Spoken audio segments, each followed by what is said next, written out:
Mesdames et messieurs, honorables membres du jury, chers spectateurs, ce soir je vais vous parler de Anne. Anne, elle voulait tellement être avocate comme sa mère, mais elle est devenue fonctionnaire. Anne, une mère saisonnière, une grande habitudinaire, son esprit littéraire la projeta dans des fabuleux imaginaires. Anne a rencontré ce garçon. Il s'appelait Simon et il était grand et blond. Et intelligent et gentil, mais pas mielleux. Ingénieur comme son père. Ils sont devenus grands amis. Mais en elle, son cœur explosait d'amour pour lui. Elle est restée dans l'espoir qu'il fasse un pas vers elle. Mais cela n'est jamais arrivé. Elle n'a pas cessé d'espérer jusqu'au jour où il lui annonçait son mariage avec sa bien-aimée.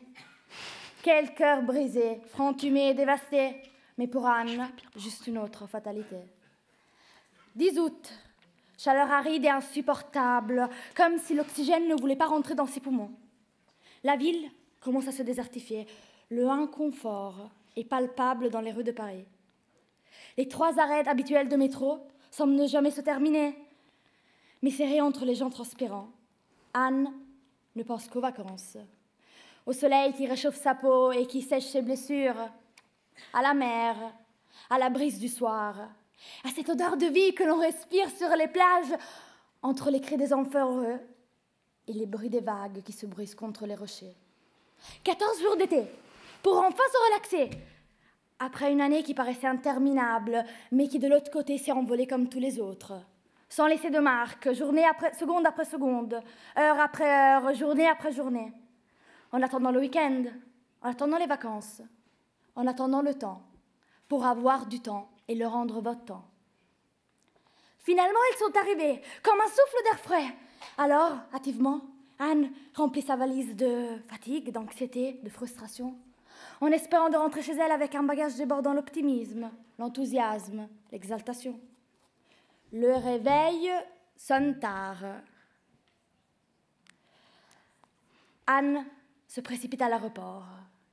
La peur de rater son vol se lit sur son visage. Mais, bien heureusement, elle arrive à prendre son vol. L'avion décolle, elle est de plus en plus impatiente. Mais soudain, l'avion commence à trembler, à secouer, profond silence, des turbulences. Les passagers à côté d'elle commencent à se regarder d'un air effrayé. Le pilote les invite à accrocher leur ceinture et à rester posés, mais ce ne sont que des paroles destinées à s'envoler, car en quelques secondes, la panique s'est propagée, comme une épidémie en pleine montée. Un bruit assourdissant. L'avion est en train de s'écraser et devant elle, devant sa mort, elle ne pouvait qu'énumérer tous ses regrets. Maintenant, elle peut le dire qu'elle aurait dû se battre pour ce projet que tout le monde jugeait insignifiant, qu'elle aurait dû se laisser transporter par cet élan d'amour et le dire à Simon à quel point il comptait pour elle.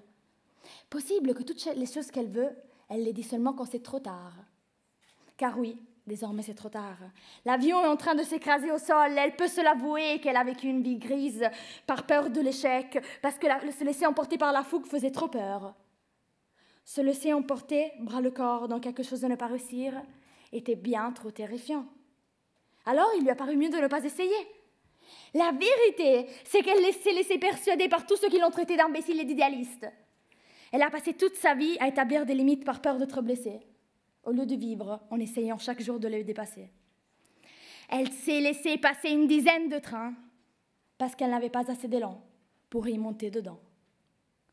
Nous vivons dans un monde dominé par la raison, mais nous sommes que des êtres banalement faits de pulsions, indéniables, parfois immaîtrisables. La passion est le pilier de l'existence humaine. Ils nous apprennent que pour vivre en société, nous devons fuir nos passions, qu'elles sont hérétiques, qu'elles sont en dehors des règles. Nous devons les dominer. Nous avons toujours été éduqués à l'obéissance, qu'elle soit militaire, qu'elle soit religieuse, c'est la même chose. Mais la flamme, ce mélange entre fureur et instinct, entre ardeur et passion, est en chacun d'entre nous. Mais parfois, elle est si bien cachée que nous finissons par l'oublier. Vous vous demanderez peut-être pourquoi j'ai choisi de vous raconter l'histoire de Anne ce soir. Une fille qui aurait pu faire tant de choses, mais qui a simplement manqué d'un peu d'élan. Anne ne se lit pas à l'intérieur d'elle-même. Elle ne voit pas le potentiel qu'elle est en train de gaspiller, car Anne a tous ses miroirs volés. La vérité, c'est que Anne est en chacun d'entre nous. À un moment de notre vie, on a tous été Anne. Anne, la peur de ne pas réussir, la peur d'être jugée, ne se pas lancer parce qu'on ne se sent pas à la hauteur, d'être démoralisé par les obstacles qui se présentent sur notre chemin. d'échanger la passion contre le confort, l'immédiateté, que l'on privilégie par rapport à la profondeur.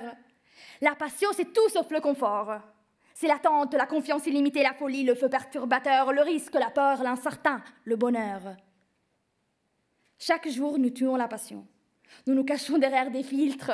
Nous préférons aborder quelqu'un derrière un écran plutôt qu'en personne. Nous craignons la confrontation tous les jours, avec nous-mêmes, avec les autres. C'est dur à entendre, n'est-ce pas? Ce soir, je suis émue à parler de Anne.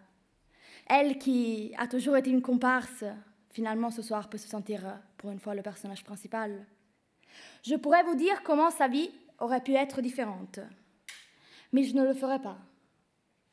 Pour Anne, il est trop tard, mais pour vous, il ne l'est pas. Vous, sur cet avion, vous n'y êtes jamais monté. Vous êtes encore à temps à prendre votre élan.